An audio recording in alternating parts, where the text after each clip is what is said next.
So next question നമ്മളൊക്കെ common ആയിട്ട് എക്സാമിനൊക്കെ ചോദിച്ചു വരുന്ന ഒരു type of question ആണിത്. That is a roof of a whole building measuring 8 into 12 meter, which is a Indian length, consists of a 120 mm thick RC slab supported on steel I-beams spaced 4 meter apart.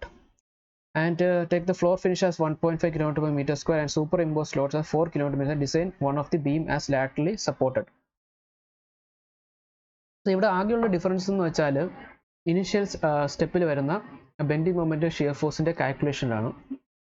So ബാക്കി വരുന്ന എല്ലാം നമ്മൾ നേരത്തെ discuss ചെയ്ത പ്രോബ്ലത്തിന്റെ same format ആയിരിക്കും. അതായത് നമ്മൾ first ഈ ഒരു കേസിൽ ആ ഒരു ബീം നമ്മൾ അസ്യൂം ചെയ്യും. അപ്പം ഇവിടെ നമുക്ക് തന്നിട്ടുണ്ട് 8 മീറ്റർ, അതാണ് നമുക്ക് അലോങ് ഈ ലെന്തും 12 മീറ്റർ നമ്മൾ ത്രോഡ് ലെന്ത് എടുത്തു. സോ അതിൻ്റെ മുകളിൽ നമുക്ക് സെക്ഷൻ എടുക്കുമ്പം ഒരു ഐ സെക്ഷൻ അസ്യൂം ചെയ്യാൻ, അതിൻ്റെ മുകളിൽ ഇതുപോലെ 120 mm തിക്നെസ് ഉള്ള ഒരു RCC സ്ലാബ് സപ്പോർട്ട് ചെയ്തിരിക്കുകയാണ് അല്ലേ. 120 mm thickness of the steel I beams spaced 4 metre apart. അപ്പം നമ്മളിവിടെ 12 മീറ്റർ ആണ് നമ്മളിൽ 4 മീറ്റർ സ്പാനിൽ 4 മീറ്ററിൽ എഫക്റ്റീവ് ഡെപ്തിൽ ഇതുപോലെ നമ്മൾ ഐ സെക്ഷൻസ് വെച്ചിരിക്കും 1 2 3 4. So spaced. അപ്പോൾ ഇത് തമ്മിലുള്ള ഡിസ്റ്റൻസ് എന്ന് പറഞ്ഞാൽ ഈ ഒരു ഇത് നമ്മൾ ടോപ്പ് വ്യൂ ആണ്. ഈ ഒരു ഐ ബീമും ഈ ഐ ബീമും 4 മീറ്റർ സ്പേസിങ്ങിനെ വെച്ചിരിക്കുന്നത്. അപ്പോൾ എന്ത് പറ്റുമെന്ന് വെച്ചാൽ നമ്മൾ ഈ മേൽ റെസ്റ്റ് സ്ലാബിൻ്റെ ഇപ്പോൾ ഐ ബീമിൻ്റെ രണ്ട് സൈഡിലായിട്ടാണ് ലോഡ് ട്രാൻസ്ഫർ ചെയ്യുന്നത്. അതായത് ഇപ്പോൾ ഹോൾ ഒരു സ്ലാബ് ഉണ്ട്, ആ സ്ലാബിൻ്റെ ഇതൊരു ഐ ബീമാണ്, ഈ ബ്ലാക്കിൽ വരച്ചിരിക്കുന്ന ഐ ബീമാണ്. അപ്പം അതിൻ്റെ റൈറ്റ് സൈഡിലുള്ള ഇതിൻ്റെ പകുതിയും ലെഫ്റ്റ് സൈഡിലുള്ള പകുതി ലോഡ് ആയിരിക്കും ആ ഐ ബീം ടേക്ക് ഓവർ ചെയ്യുന്നത് അല്ലേ. ഐ ബീമിൻ്റെ യൂഷ്വലി അങ്ങനെ നമ്മൾ ബീം എടുത്താലും ബീമിൻ്റെ സ്ലാബിൻ്റെ രണ്ട് സൈഡിലുള്ള പോർഷനിലുള്ള ലോഡ് ആയിരിക്കും ട്രാൻസ്ഫർ ചെയ്യുന്നത്. അതുപോലെ അടുത്ത ബീം ആയിരിക്കും ബാക്കി വരുന്ന പോർഷൻസും അതിൻ്റെ തൊട്ടപ്പുറത്ത് ബീമിൻ്റെ പകുതി ലോഡ് ട്രാൻസ്ഫർ. അപ്പോൾ ലോഡ് ട്രാൻസ്ഫർ മെക്കാനിസം നമ്മൾ അങ്ങനെയാണ് അസ്യൂം ചെയ്യുന്നത്. അപ്പം നമ്മുടെ കേസ് വരുമ്പോൾ എന്താണ്, ഈ ഒരു നമ്മൾ അസ്യൂം ചെയ്യും ഇതൊരു ഒരു 4 മീറ്റർ സെക്ഷൻ ഉള്ളത് അസ്യൂം ചെയ്തിട്ട് അതിൽ 2 മീറ്റർ ഈ ഒരു ഐ ബീം, ഈ 2 മീറ്റർ അവിടെ നിന്ന് വരുന്ന ഈ ഒരു ഐ ബീം ആയിരിക്കും എടുക്കുന്നത്. ഇപ്പം നെറ്റ് നോക്കുമ്പോൾ അത് 4 മീറ്റർ തന്നെയാണ്. അതായത് അതത് ഐ ബീംസ് എടുക്കുന്നത് അങ്ങനെയായിരിക്കും. സോ നമ്മളിപ്പോൾ ഇത് വരയ്ക്കുമ്പം നമ്മൾ ടോട്ടൽ ലോഡ് ഡിസ്ട്രിബ്യൂഷൻ വരയ്ക്കുവാണെങ്കിൽ ഇതുപോലെ ഡോട്ടഡ് ഇങ്ങനെ വരച്ച് പോകേണ്ടി വരും. ഇപ്പോൾ ഡോട്ടഡ് വരച്ച് പോകുമ്പോൾ ഈ നടുക്കുള്ള രണ്ട് ഐ ബീംസും ഇതുപോലെ 4 മീറ്റർ ലെന്തും ഈ എൻഡിൽ വരുന്ന രണ്ട് ഐ ബീംസും 2 മീറ്റർ ലെന്ത് മാത്രമുള്ള സ്ലാബ് ആയിരിക്കും എടുക്കുന്നത് അല്ലേ. കാരണം എന്ന് വെച്ചാൽ പക്ഷേ ഏറ്റവും കൂടുതൽ ലോഡ് വരുന്നത് എപ്പോഴും നടുക്കത്തെ രണ്ട് ഐ ബീംസിനായിരിക്കും. അതാണ് 4 മീറ്റർ ലെന്തിലുള്ള ലോഡ് ടോട്ടലി എടുക്കുന്നത്.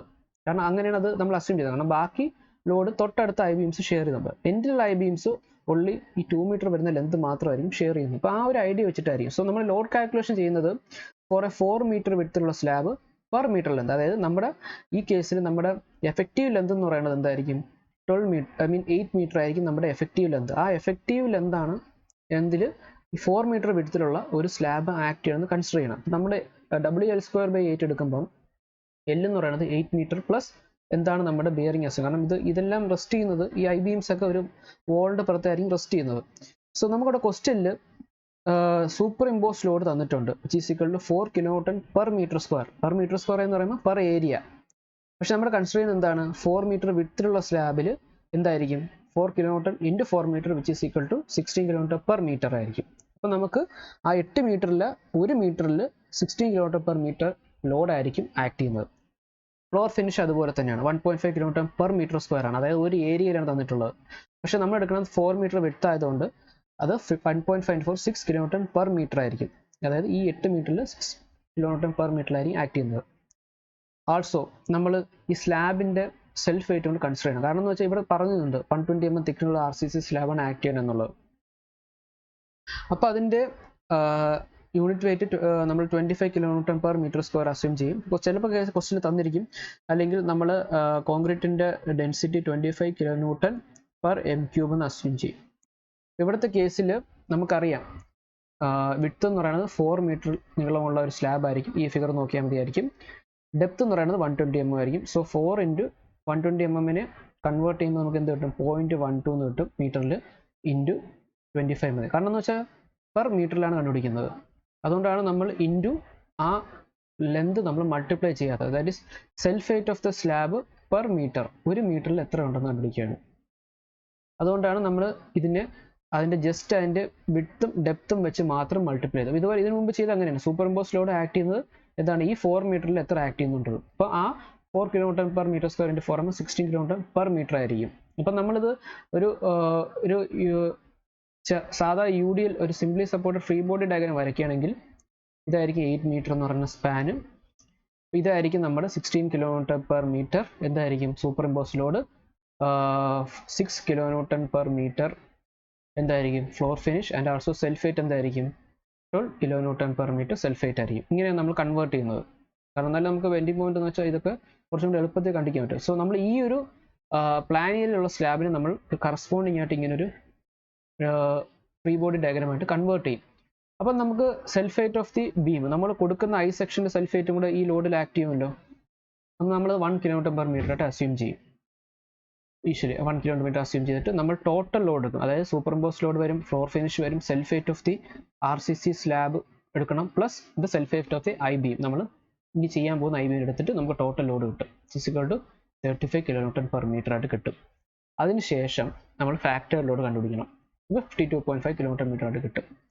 ഈ ഒരു സ്റ്റെപ്പിന് ശേഷം ബാക്കിയുള്ള എല്ലാ സ്റ്റെപ്സും നമ്മൾ ഇതിന് മുമ്പ് ഡിസ്കസ് ചെയ്ത പ്രോബ്ലത്തിന് ഇത് സെയിം ആയിരിക്കും. സോ ഞാൻ ജസ്റ്റ് ഒന്ന് ഓർഡറിൽ പോയിട്ട് നിങ്ങൾക്ക് നോക്കുന്നേ ഉള്ളൂ. സെയിം സ്റ്റെപ്പ് തന്നെയായിരിക്കും. പക്ഷേ നമുക്ക് എഫക്റ്റീവ് സ്പാൻ കണ്ടുപിടിക്കണം. നമുക്ക് തന്നിരിക്കുന്ന റൂമിൻ്റെ ഡയമെൻഷൻ എന്ന് വെച്ചാൽ 8/12 മീറ്റർ എന്ന് പറയുന്നത് ഹാളാണ്, റൂഫ് ഓഫ് എ ഹാളാണ്. അപ്പോൾ അതിൻ്റെ ഇൻസൈഡ് ഡയമെൻഷൻ ആയിരിക്കും. എഫക്റ്റീവ് സ്പാൻ നമുക്ക് എപ്പോഴും അറിയാം സെൻറ്റർ ടു സെൻറ്റർ ഡിസ്റ്റൻസ് ആയിരിക്കും. സപ്പോർട്ടിൻ്റെ സെൻറ്റർ ടു അടുത്ത സപ്പോർട്ടിൻ്റെ ആ സെൻറ്റർ വരെയുള്ള ഡിസ്റ്റൻസ് ആയിരിക്കും. അപ്പോൾ നമ്മൾ എന്ത് ചെയ്യും 300 തിക്നെസ് ഒരു വാൾ തിക്നെസ് അസ്യൂം ചെയ്തിട്ട് എഫക്റ്റീവ് സ്പാൻ എന്ന് പറയുന്നത് ഇതായിരിക്കും. എൽ എഫക്റ്റീവ് എന്ന് പറയുന്നത് എപ്പോഴും ആ 300ൻ്റെ ഹാഫ് എടുക്കണം. So since we are to convert it in metre, ഇൻസൈഡിൽ എന്തായി 8 metre plus 0.3/2 plus 0.3/2 which is equal to 8.3 metre ആയിരിക്കും എഫക്റ്റീവ്. അതായത് നമ്മളിപ്പോൾ സിമ്പിൾ ഡയഗ്രത്തിൽ വരയ്ക്കുകയാണെങ്കിൽ ഇതുപോലെ പ്രസ് ചെയ്യണമെങ്കിൽ ഈ ഇൻസൈഡ് ഡയമെൻഷൻ നമുക്ക് 8 മീറ്റർ തന്നിട്ടുണ്ട്. ഈ ഡയമെൻഷൻസിൻ്റെ സെൻറ്റർ ടു സെൻറ്റർ ആണ് നമ്മളിപ്പോൾ കണ്ടുപിടിച്ചത്. അതാണ് 8.3 മീറ്റർ നമുക്ക് കിട്ടിയത്. കാരണം ഇതെന്ന് വെച്ചാൽ 300 ആണ്, ഇതും 300 ആണ്. പിന്നെ ബാക്കി ബെൻഡിങ് മൊമെൻറ്റും ഷിയർ ഫോഴ്സ് സെയിം ആണ്. WL²/8. W എന്ന് പറയുന്നത് ഫാക്ടേർഡ് ആയിട്ടുള്ള ലോഡാണ്. ഷിയർ ഫോഴ്സ് WL/2 കണ്ടുപിടിക്കും. അപ്പം അടുത്ത സ്റ്റെപ്പ് എന്തായിരിക്കും പ്ലാസ്റ്റിക് സെക്ഷൻ മോഡുലസ് റിക്കോർഡ് കണ്ടുപിടിക്കുക. എന്നിട്ട് നമ്മളൊരു സ്യൂട്ടബിൾ സെക്ഷൻസ് അസ്യൂം ചെയ്യുക, അതിൻ്റെ ഡീറ്റെയിൽസ് എഴുതുക. അതിൻ്റെ പ്ലാസ്റ്റിക് സെക്ഷൻ മോഡുലസ് 2074 ആണ്, which is greater 1989 ആയിരിക്കും. അപ്പോൾ അതിൽ നമ്മൾ ഏത് സെക്ഷനാണ് ക്ലാസിഫൈ ചെയ്യണം. കാരണം എന്ന് വെച്ചാൽ നമുക്ക് ലോക്കലൈസ്ഡ് ആയിട്ടുള്ള ഫ്ലാഞ്ച് ബക്ലിംഗ് അവോയ്ഡ് ചെയ്യാൻ വേണ്ടി നമ്മൾ എപ്പോഴും ക്ലാസ് 1 പ്ലാസ്റ്റിക് സെക്ഷൻ അസ്യൂം ചെയ്യുന്നത്. ഇവിടെ എല്ലാം കാൽക്കുലേഷൻ B/TF റേഷ്യോ D/TW എല്ലാം നമ്മൾ കണ്ടുപിടി സെയിം ആണ്. തിക്നെസ് ഓഫ് ഫ്ലാഞ്ച് ഇത് മൈനസ് ചെയ്തിട്ടാണ് നമുക്ക് എല്ലാം ഡെവലപ്പ് ചെയ്തത്. അതുകൊണ്ടാണ് ഞാൻ ഫിഗർ ഒന്നുകൂടെ വരയ്ക്കാത്തത്. അതിനുശേഷം നമ്മൾ അത് ലോ ഷിയറോ ഹൈ ഷിയറോ കേസ് ചെയ്യുമ്പോൾ ഷിയർ കപ്പാസിറ്റി നമ്മൾ കണ്ടുപിടിക്കും. സെക്ഷൻ്റെ ഷിയർ കപ്പാസിറ്റി കണ്ടുപിടിക്കും. അത് greater than the shear force which is been developed. High shear low shear low shear തന്നെയായിരുന്നു. എന്നിട്ട് നമ്മൾ ഡിസൈൻ ബെൻഡിങ് സ്ട്രെങ്ത് കാൽക്കുലേറ്റ് ചെയ്യണം. ഇത് നോർമൽ സ്റ്റെപ്സ് ഇതൊരു ഡിസ്കസ് സെയിം സ്റ്റെപ്പ് തന്നെയാണ്. പ്ലാസ്റ്റിക് സെക്ഷൻ ആയതുകൊണ്ട് 1 ആയിരിക്കും. ZPS നമ്മൾ കൊടുത്ത സെക്ഷൻ്റെ ZPS എഴുതുക, which is greater than 50, hence okay ആയിരിക്കും. മാത്രമല്ല സർവീസിബിലിറ്റി ക്രൈറ്റീരിയ കൊണ്ട് ചെക്ക് ചെയ്യുക. അത് നമ്മൾ ഇതുപോലെ ഇതിൻ്റെ വാല്യൂസ് ആയിരിക്കും, which is also within. നമുക്കറിയാം ഡിഫ്ലക്ഷൻ ക്രൈറ്റീരിയ കൂടെ ചെക്ക് ചെയ്യണം. കാരണം നമ്മൾ കൊടുത്ത പ്ലാസ്റ്റിക് സെക്ഷൻ ആയതുകൊണ്ട് സർവീസിബിലിറ്റി ക്രൈറ്റീരിയ ഡിഫ്ലക്ഷൻ കൊണ്ട് ചെക്ക് ചെയ്തിരിക്കണം. അപ്പോൾ നമ്മൾ ഫാക്ടറിൻ്റെ അത് സർവീസ് ലോഡ് കൺവേർട്ട് ചെയ്തതിന് ശേഷം ചെക്ക് ചെയ്യുമ്പോൾ മാക്സിമം ഡിഫ്ലക്ഷൻ സെയിം നേരത്തെ ഉപയോഗിച്ച സെയിം സെമി സപ്പോർട്ട് ഇക്വേഷൻ തന്നെയാണ്, which is equal to 20 inches less than the permissible, hence അതും ഓക്കെ ആണ്. വെബ് ബെയറിങ്ങിൻ്റെ കേസും നമ്മൾ അസ്യൂം ചെയ്യും. ഒരു stiff end bearing of 100 mm എന്ന് പറഞ്ഞ് അസ്യൂം ചെയ്യും അവിടെ വരുന്നത്. എന്നിട്ട് നമുക്കറിയാം 2.5 ലോഡ് ഡിസ്ട്രിബ്യൂഷൻ വന്നിട്ട് നമ്മളത് ചെക്ക് ചെയ്യുമ്പോൾ അതും ഓക്കെ ആയിട്ട് കിട്ടും. സോ ഇങ്ങനെയാണ് നമ്മൾ മെയിൻലി പ്രോബ്ലംസ് ചെയ്യുന്നത് in case for a hall building. So here നമ്മുടെ ക്വസ്റ്റ്യനിൽ തന്നിട്ടുണ്ട് it is design the beam as laterally supported എന്ന് പറയുന്നതുകൊണ്ടാണ് നമ്മൾ ഇത്രയും ചെയ്തത്. സപ്പോർട്ടഡ്. സോ അൺസപ്പോർട്ടഡ് ആയിരുന്നെങ്കിൽ നമുക്ക് കുറച്ചും കൂടെ അതിനകത്തുള്ള ലോക്കലൈസ്ഡ് ആയിട്ടുള്ള ബക്ലിംഗ് ഫെയിലിയേഴ്സ് കുറച്ചും കൂടെ വന്നത്. That is the buckling failure കൊണ്ട് അതിനകത്ത് വന്നപ്പോൾ അതും കൂടെ നമുക്ക് കാൽക്കുലേറ്റ്. അപ്പോൾ ഇത്രയും നമ്മൾ ഡിസ്കസ് ചെയ്തെല്ലാം ലാറ്ററലി സപ്പോർട്ട് ബീംസ് ആണ്. അപ്പോൾ അതിനകത്ത് സ്റ്റെബിലിറ്റി ക്രൈറ്റീരിയാസ് ജസ്റ്റ് കുറച്ചേ വരുന്നുള്ളൂ. പക്ഷേ ഇനി നമ്മൾ അൺസപ്പോർട്ടഡ് ആയിട്ടുള്ള കേസ് പോകുമ്പോൾ കുറച്ചും കൂടെ അതിനകത്ത് ഫാക്ടേഴ്സ് വരും, റിഡക്ഷൻ ഫാക്ടേഴ്സ് എല്ലാം വരും. ഈ ക്വസ്റ്റ്യൻസ് നമ്മൾ ഡിസ്കസ് ചെയ്തെല്ലാം ലാറ്ററലി സപ്പോർട്ടഡ് കേസാണ് ഡിസ്കസ് ചെയ്തത്. അപ്പോൾ നമ്മൾ ആ ലോഡ് കാൽക്കുലേഷൻ കഴിഞ്ഞിട്ട് ബാക്കി എല്ലാ സ്റ്റെപ്പും സിമിലർ ആയിരിക്കും. ജസ്റ്റ് ആ ഒരു സ്റ്റെപ്പ് നമ്മൾ ഫോളോ ചെയ്ത് പോയാൽ മതി.